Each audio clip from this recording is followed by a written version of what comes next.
Herzlich willkommen zum Workflow-Video.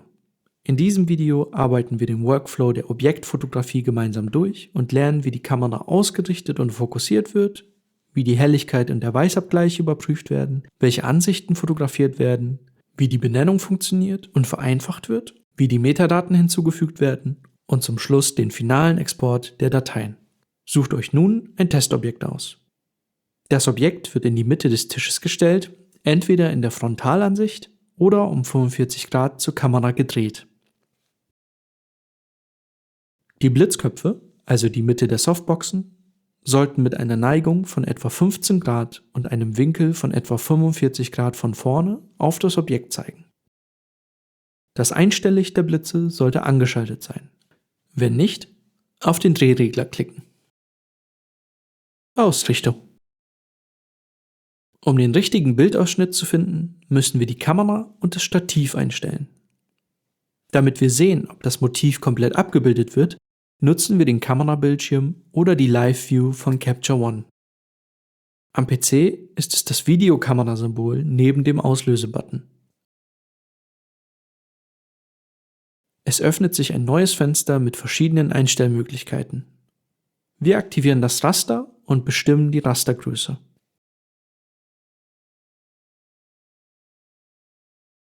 An der Kamera benötigen wir ebenfalls ein Raster. Dort haben wir den zusätzlichen Vorteil, diagonale Linien anzeigen zu lassen, die eine Ausrichtung zusätzlich vereinfachen. Wir drücken den Menü-Button, dort gehen wir ins rote Menü Aufnahme, hier klicken wir den Punkt 9 Aufnahme Anzeige an, aktivieren die Gitternetzlinien und stellen das Raster ein. In diesem Fall 4×4 plus diagonale Linien.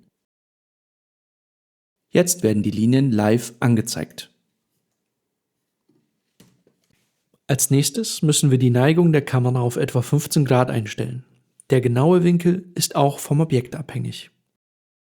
Dafür den Display-Button drücken, bis die interne Wasserwaage erscheint.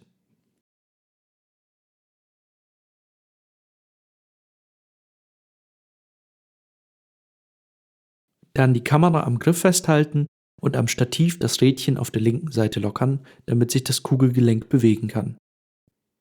Die Kamera nach vorne drücken und auf der horizontalen begradigen. Das Rädchen wieder festdrehen. Nun müssen wir das Motiv zentrieren. Dazu bewegen wir das Stativ und passen gegebenenfalls die Höhe der Mittelstrebe mit Hilfe dieser Feststellschraube an. Letztlich soll das Motiv etwa so im Bild erscheinen. Das Objekt ist ganz im Bild, unten ist ein wenig mehr Abstand zum Rand als oben, die Blitze, die Stative und die Tischkante sind nicht im Bild sichtbar. Als letztes überprüfen, ob das Objekt in anderen Positionen ebenfalls richtig im Bild ist. Dazu das Objekt ein paar Mal drehen. Die Kamera ist nun ausgerichtet. Fokus. Als nächstes müssen wir den Fokuspunkt richtig setzen. Um den Fokuspunkt zu verschieben, muss am Fokusrädchen gedreht werden. Der Schärfebereich liegt etwa 1/3 vor und 2/3 hinter dem Fokuspunkt. Wir setzen den Fokus auf die 4. Tastenreihe von unten, damit wir den Schärfebereich optimal nutzen.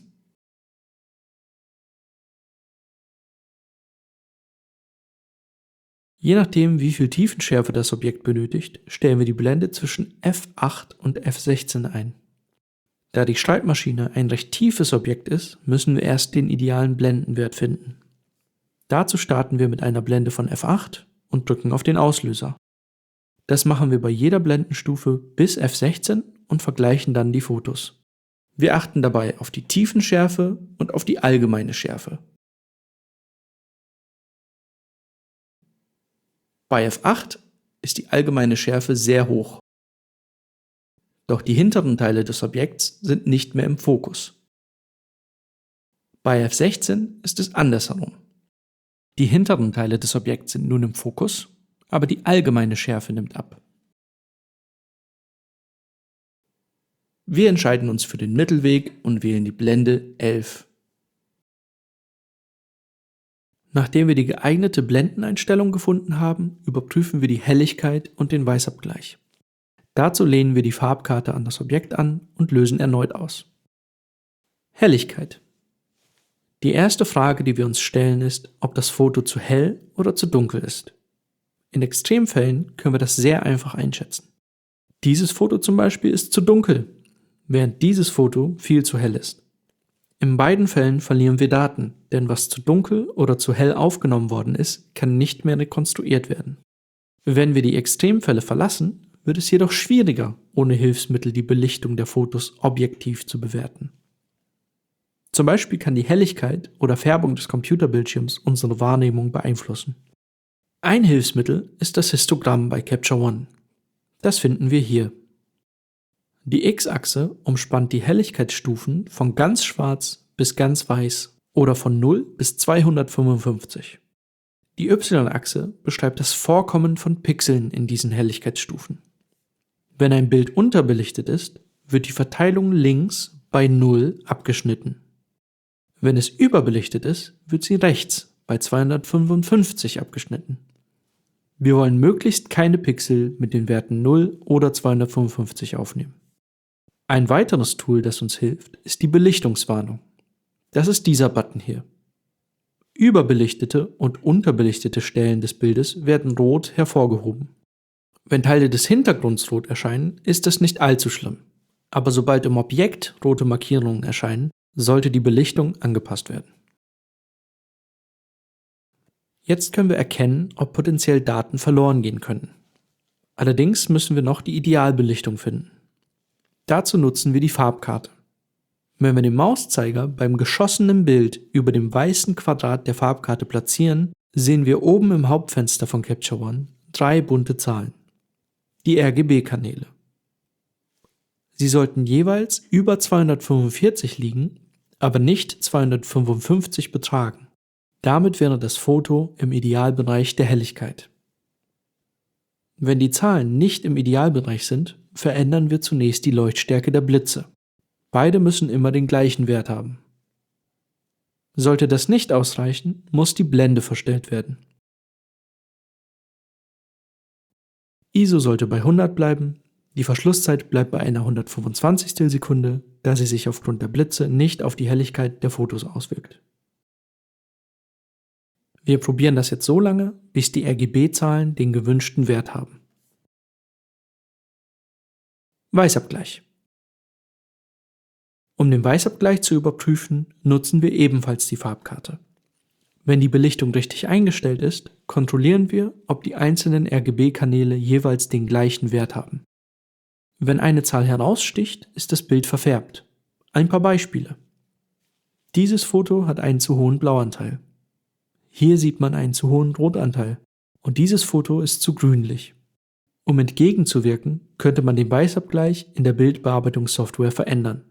Da wir dadurch aber einen Arbeitsschritt pro Foto mehr hätten, optimieren wir die Kameraeinstellungen vorher. Wir drücken den Menü-Button, dort gehen wir ins pinke Menü, Belichtung Farbe. Hier klicken wir den Punkt 5, Weißabgleich an, klicken auf Weißabgleich und auf das Einstellsymbol. Auf diesem Spektrum können wir Farbanteile hinzufügen oder wegnehmen. Wir sehen bei diesem Foto, dass der Blau- und Grünanteil zu niedrig ist. Wir erhöhen beide Anteile, schießen erneut ein Foto und überprüfen, wie sich die Bildfarbe verändert hat. Besser, aber noch nicht perfekt. Diesen Vorgang wiederholen wir, bis die 3 Zahlen gleich sind. Wichtig ist, dass wir den Weißabgleich in regelmäßigen Abständen überprüfen. Vor allem dann, wenn wir ein Objektiv wechseln und eine Belichtungseinstellung verändern oder die Kamera verrücken, weil ein Objekt deutlich größer oder kleiner ist. Wenn die Beleuchtung und der Weißabgleich optimiert sind, können wir ein finales Bild vom Objekt mit Farbkarte aufnehmen. Das ist das erste Bild der Fotoreihe des Objekts. Alle Fotos davor können nun entfernt werden.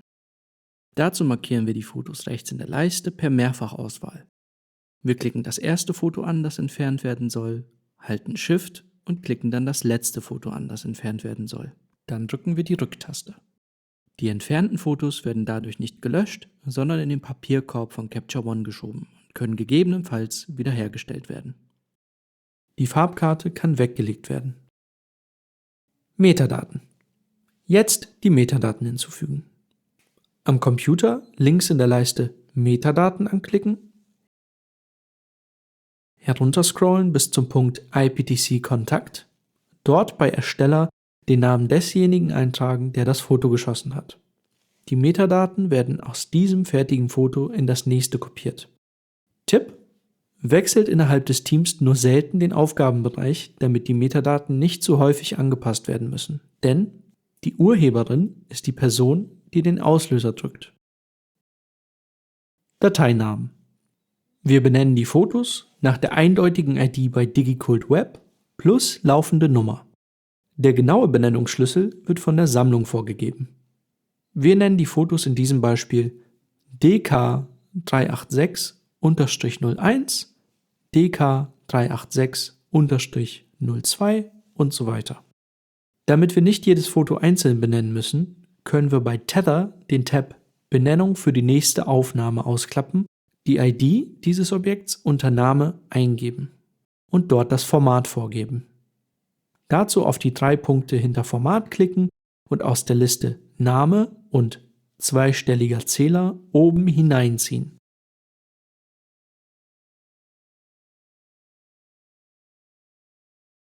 Dann die 3 Punkte hinter Benennung für die nächste Aufnahme anklicken, Aufnahmezähler einstellen, eine 2 eingeben, da wir das erste Bild der Reihe bereits geschossen haben, nun noch das erste Bild umbenennen und dann werden die folgenden Fotos automatisch nummeriert.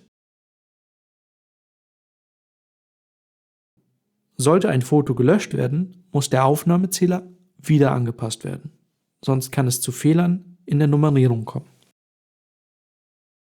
Ansichten. Das erste Foto vom Objekt wird, wie eingangs erwähnt, frontal oder um 45 Grad gedreht mit einer Farbkarte geschossen. Das zweite Foto dann in der gleichen Position ohne Farbkarte. Das Objekt wird im Uhrzeigersinn in 45 Grad Schritten gedreht und abgelichtet.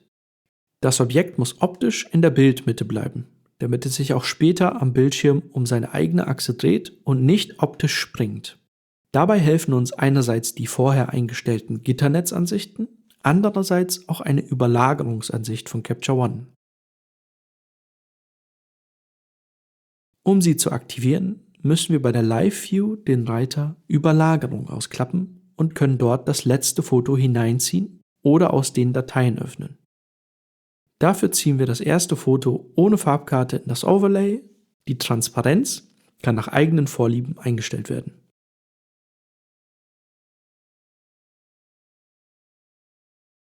Jetzt schießen wir alle Ansichten einmal durch. Nach jeder Bewegung des Objekts ziehen wir den Fokus nach. Die Dateinamen sollten automatisch durchgezählt werden.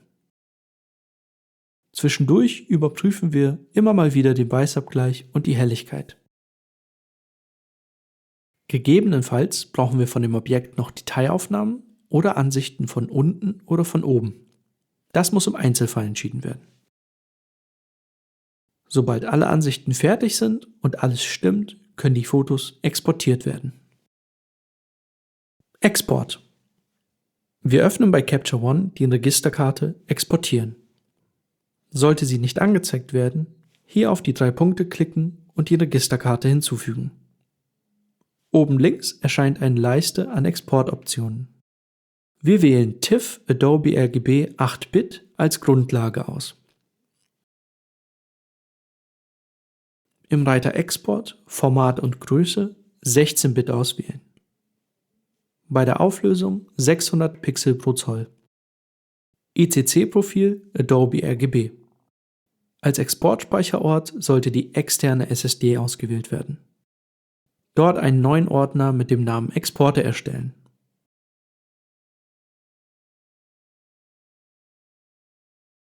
Beim Reiter Exportbenennung sollte nur Bildname unter Format stehen. Wenn die Fotos bei der Aufnahme korrekt benannt worden sind, werden diese Namen auch im Export übernommen. Wichtig sind noch die Metadaten. Diese 4 Häkchen setzen. Alle Fotos, die exportiert werden sollen, rechts in der Leiste auswählen. Um alle Fotos auszuwählen, drücken wir Command A. Wenn die Einstellungen stimmen, jetzt auf Export drücken und warten, bis die Leiste durchgelaufen ist.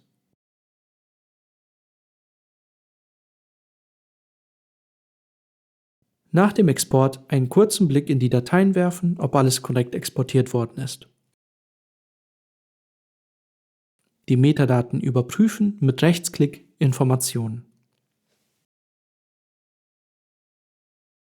Nun sind die Dateien bereit, um in eine Datenbank eingepflegt zu werden.